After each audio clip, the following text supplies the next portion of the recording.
सुर में गाना सीखिए पाधानीसा ऐप के साथ। AI powered personal music teacher from Saregama.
गांव को बढ़ना चाहिए खुद, कि लोग वहां रहें, लोग बढ़ें। लोग वहां बढ़ेंगे वो दो बातों से। एक तो खैर अच्छी खेती हो, वो भी काफी नहीं है। उस खेती के साथ गांव में छोटे छोटे कारखाने बने तब, और जमीन पे जितने लोग काम करते हैं वो कुछ उसमें से बहुत सारे कारखाने की तरफ जाए, क्योंकि हमारे जमीन पे लोग जरूरत से ज्यादा हैं, बहुत ज्यादा, उनकी आवश्यकता नहीं है जमीन पर। और भी लोग जमीन मांगते हैं, कहाँ से आए, जमीन है नहीं इतनी। तो ये तो है नहीं कि जमीन से निकाल दे लोगों को, लेकिन उसी जमीन पर रह के उनको काम मिलना चाहिए। और वो काम ऐसे ही हो सकता है, कुछ कारखाने ऐसा काम रहे, वही गांव गांव में हो। एक परिवार में कुछ लोग खेती करते हैं, कुछ लोग करते हैं कारखाने चलाते हैं, उनकी आमदनी दुगनी चौगनी होती। अक्सर ये चर्चा होता है आजकल कि जमीन किसी के पास फर्ज करो 30 एकड़ से ज्यादा ना हो, जो भी मुकर्रर करें। और इसमें कुछ लोग शिकायत करते हैं, लेकिन सब बातें सोच के हमने ये बात निश्चय की कि अलग अलग प्रदेशों में अलग अलग है कि ज्यादा जमीन किसी के पास न हो। पहले तो आप जानते हैं वो जमींदारी प्रथा अलग की, जागीरदारी अलग की, ताल्लुकदारी अलग की, क्योंकि वही बात थी, उसमें हो जाती थी कि एक तो उससे हानि होती थी हमारे सारे समाज के बढ़ने में, और सब में विशेष ये कि विचार गलत पैदा करती थी। विचार यही, वो राजा कुछ काम न करे, जमींदार कुछ काम न करे, वो लगान पे रहे, ये गलत विचार है। अच्छी समाज वो है जिसमें जो काम करता है वो उसको खाने पीने रहने का मिलता है, जो काम नहीं करता उसको कोई अधिकार नहीं किसी और के काम पे रहने का। ये सिद्धांत होना चाहिए। अब इस तरह से सफाई सिद्धांत कह देना तो कठिन है। अब उसमें बूढ़े हैं, बच्चे हैं, तो खैर और बात है, उनका समाज के ऊपर बोझा है, समाज की उनकी देखभाल करनी चाहिए।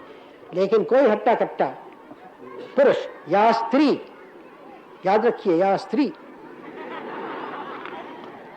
ये मैं कहता हूं या स्त्री, लेकिन स्त्रियां तो हमेशा बेचारी काफी काम करती हैं, घर में और जगह भी कहीं ना कहीं काम तो करती है, तो मैं नहीं कहता हूं बेकार रहती है। तो हरेक को कम से कम अपनी मेहनत से अपने लिए तो कमाना है, जितना हर एक आदमी खाता पीता कपड़े पहनता है, घर लेता है, यानी समाज के धन को वो खा जाता है, तो पैदा कितना करता है? अगर जितना वो खाता पीता है उससे अधिक कमाता है तो किसी और को कमाया खाता है, जाहिर है। इसके माने एक चोरी करता है दूसरे के हिस्से की। अगर वो खुद कमाता अधिक है और उससे खाता कम है तो वो समाज के लिए बच जाता है, और इसी से समाज बढ़ती है। तो खैर यही मैंने आपसे कहा कि हमें अपनी धन दौलत बढ़ानी है, तभी गरीबी जाएगी। खुशामद से भीख मांगने से तो नहीं। वो जमीन से हम पैदा करें धन या कारखाने से करें, दोनों से करें। और हमारे सामने प्रश्न है कैसे करें कि आजकल के जो तरीके विज्ञान ने सिखाए हैं, आज नहीं 100 बरस 150 बरस 200 बरस से चलते आते हैं, नई नई बातें निकलती हैं, हम भी सीखेंगे। और हम खाली उनकी वो बातें नहीं सीखेंगे, हम उसमें नई नई बातें अपनी तरफ से भी निकालेंगे, तब भारत बढ़ता है, तब हम यहाँ की गरीबी के प्रश्न को हल कर देते हैं। जिस रास्ते से भी आगे बढ़े हिंदुस्तान में, उसमें शिक्षा की, तालीम की ज़रूरत है, हर एक की। लोग कहा करते हैं कि मैथ एजुकेशन हो, हर एक को मौका मिले, बल्कि मजबूरी हो। ठीक है, वो बातें होनी चाहिए और होंगी, लेकिन आखिर में शिक्षा किस तरह की है, दो बातों पे दारोमदार है। यानी कहाँ तक वो कौम को आगे ले जाती है और उसको एक मजबूत ज़मीन पर कायम रखती है, खाली हवाई नहीं कर देती, और कहाँ तक वो आजकल की मजबूती भी हो, और कहाँ तक आजकल की दुनिया की हवा जो है उसको भी वो समझती है। तो ख़ासकर जो हमारे देश में समझा जाता है कि जिधर एक कौम का ध्यान कुछ न कुछ हमेशा रहा है। हर देश ये समझता है कि आपके देश में खूबी नहीं है। हर देश वाले समझते हैं कि हम किसी न किसी बात में ज़्यादा पहुँचे हुए हैं। दूसरे देश में जाइए, दूसरे देश वाले समझते हैं अपने निस्बत। लाचारी है, कमज़ोरी है हर इंसान की, हर कौम की, कि अपने को ज़्यादा जानता है, अपनी कौम को ज़्यादा उसके निस्बत राय कायम कर सकता है, और ज़रा दूर होती है। तो दो बातों को जोड़ दिया। आजकल की दुनिया साइंस और ऐसी चीज़ जो आज कल जो गुजर गया और कल जो आने वाला है, हर ज़माने में जिसकी गालिबन ज़रूरत रहेगी, यानी रूहानियत या स्पिरिचुअलिटी, इन दोनों को जोड़ने से गालिबन नतीजा अच्छा हो। लोग बदल रहे हैं, नए पेशे, नए काम, नई तालीम, बहुत सारी बातें आ रही हैं और सब में बड़ी क्रांति आखिर में देश में होती है एक मायने में पढ़ने लिखने से, क्योंकि उससे चीज़ें निकलती हैं। पढ़ाई सब में बड़ी क्रांतिकारी चीज़ है एक देश में। आम पढ़ाई ज़्यादातर लोगों की, वो बात हल्के हल्के या काफ़ी तेज़ी से हमारे देश में आ रही है। उसमें भी स्त्रियों की पढ़ाई, लड़कियों की पढ़ाई ज़्यादा क्रांतिकारी है, इसलिए कि उनका असर घरों पे होता है और घर एक समाज का एक जड़ होता है। घरेलू जिंदगी, घर एक जड़ होता है। पुरुष लोग पढ़े लिखे, उसका घर पे असर होता है, स्त्रियों का ज़ाहिर ज़्यादा होता है, तो एक समाज की बिल्कुल जड़ में उसका असर पहुंचता है। एक मायने में कहा जा सकता है कि इस समय हमारे देश में एक बड़ी क्रांतिकारी चीज़ यही है कि लड़कियों की पढ़ाई बढ़ती जाती है और उससे सारी समाज की जड़ में असर पड़ता है, पड़ेगा।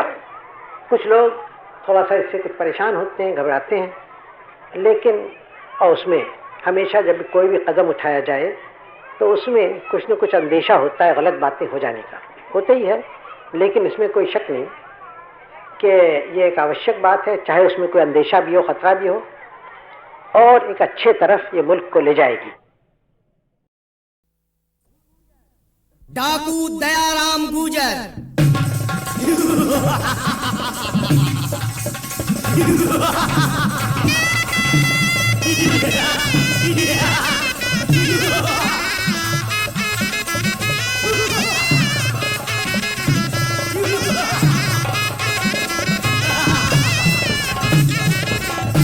किस्सा ये दिलचस्प है, सुनिए खासो आम। देखो भाइयों गौर से लालच का अंजाम।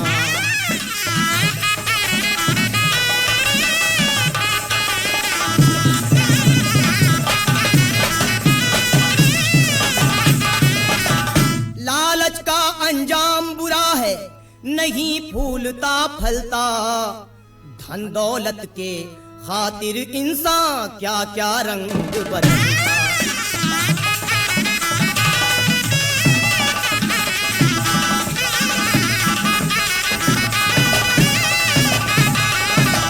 डाकू चोर उचक्का बनता, राह बदी की चलता। लूट मार रहजनी से उसका हर अरमान निकलता।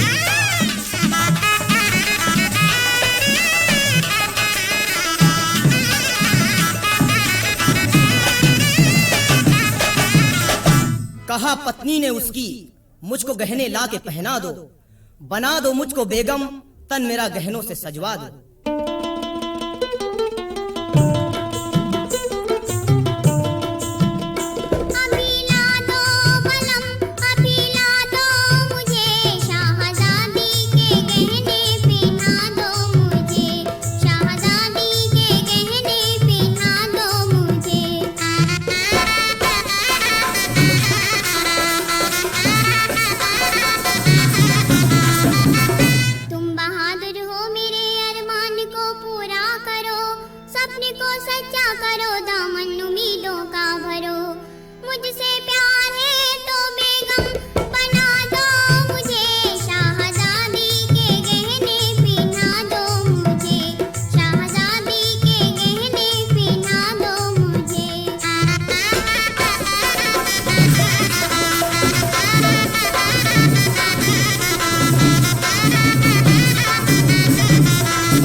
कौन बड़ी ये बात, लाता तेरे वास्ते गहने रातों रात। और बेगम ने बादशाह से कहा, दरिया जाने के लिए दिल चाहे सरताज, नहाऊं जी भर के वहाँ मेला देखूं।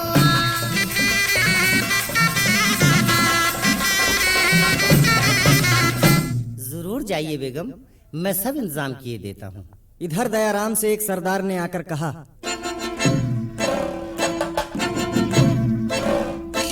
सरदार सरदार, सुना है बेगम दरिया नहाने और मेला देखने आ रही है।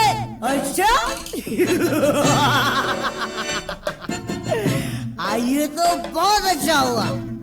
आज मैं अपनी बीवी की फरमाइश जरूर पूरी करूंगा। और फिर मेले में सांप की नजरें बचाकर दयाराम बेगम के पास पहुंचा। कौन कौन हो तुम?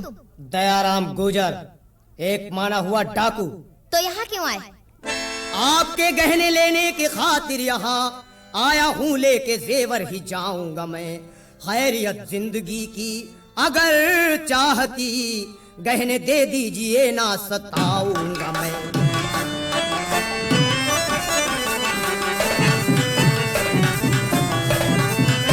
हाथ मेरे बदन को लगाना नहीं, गहने दे दूंगी खुद कुछ उजर ही नहीं।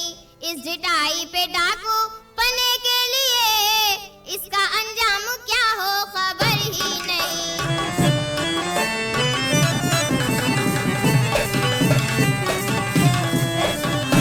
ये लो गहने। शुक्रिया। उतरवाए हैं सब गहने पिन्हाए, लाके पत्नी को।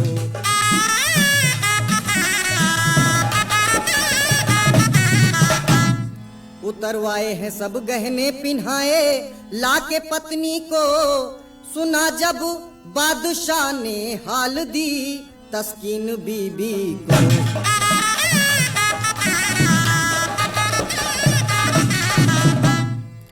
गिरफ्तारी की खातिर हुक्म फौरन कर दिया जारी। दयाराम हो गया चौकस, खबर फैली जो ये भारी।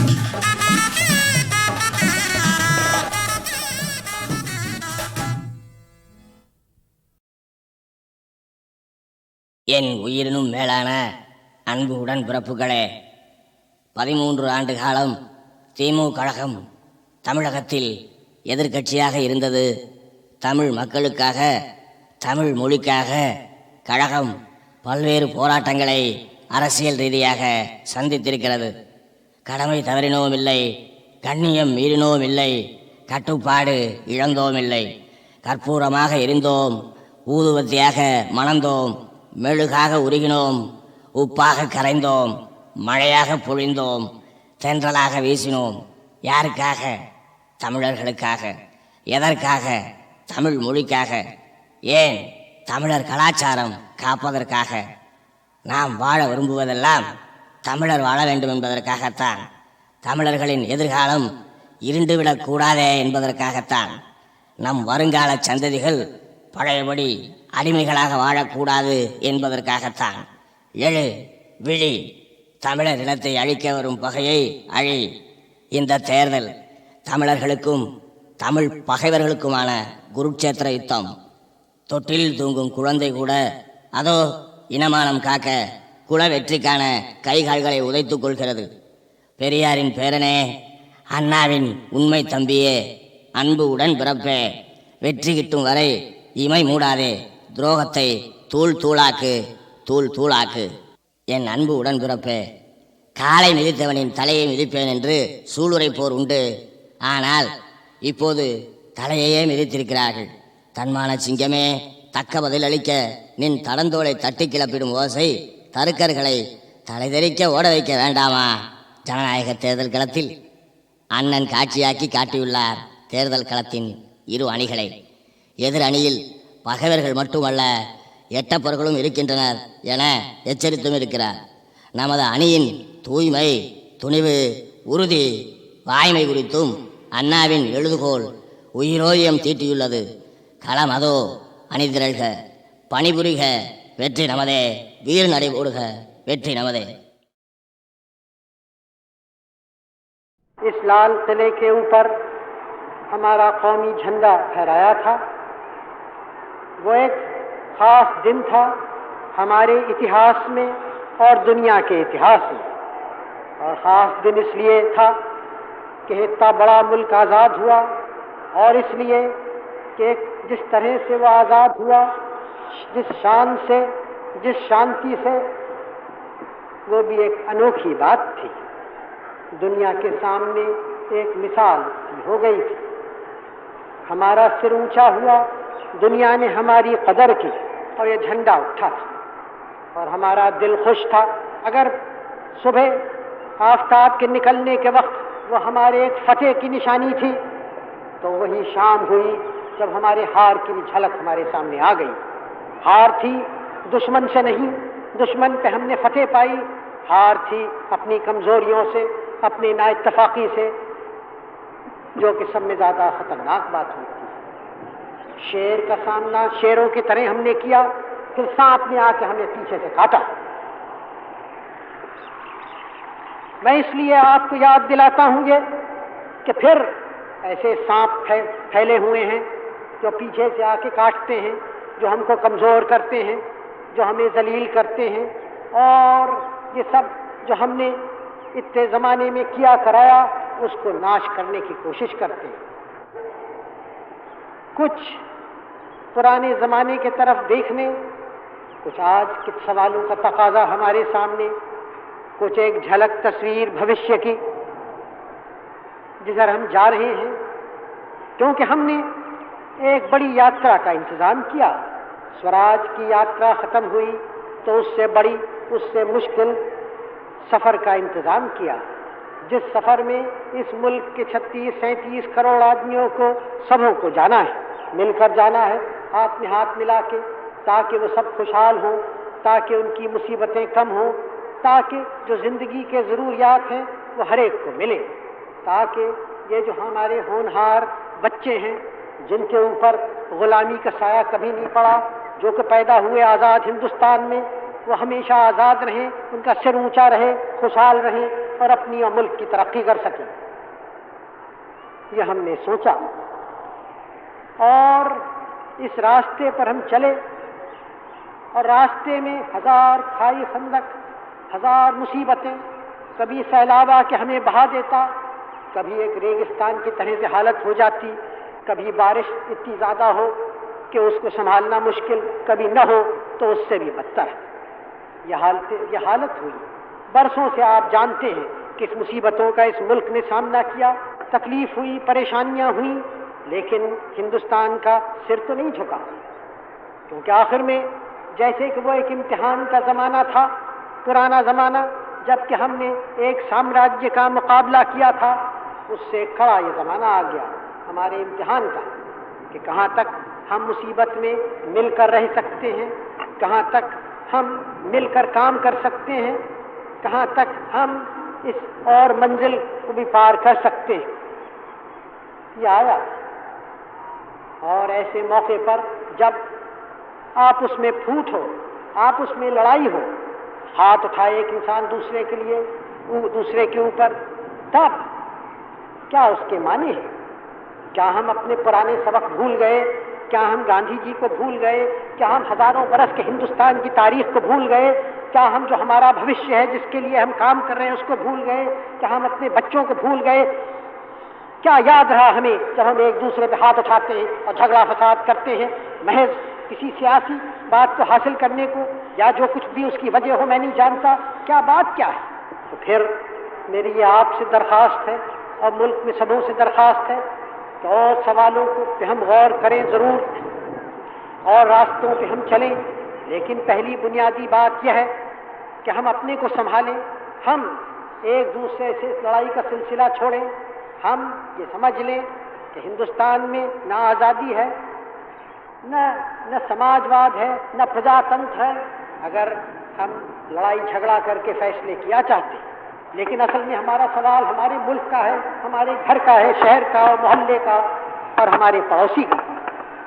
और हमें, चाहे हम वहाँ कन्याकुमारी और रामेश्वर में रहें दक्षिण में, चाहे कश्मीर में, चाहे पूरब या पश्चिम, हम एक हैं, एक मुल्क है जिसको कोई तोड़ नहीं सकता, जिसको हम किसी को तोड़ने नहीं देंगे।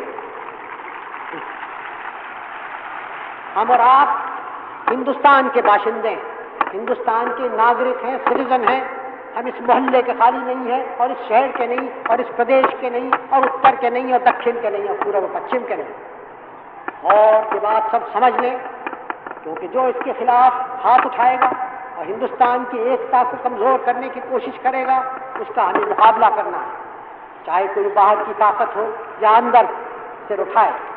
क्योंकि इस बात ये अव्वल बात है, ये पहली बात है, हिंदुस्तान की एकता और हिंदुस्तान की आज़ादी। और उसी की, क्योंकि अगर ये बात नहीं है तो हिंदुस्तान की खुशहाली कैसे होगी?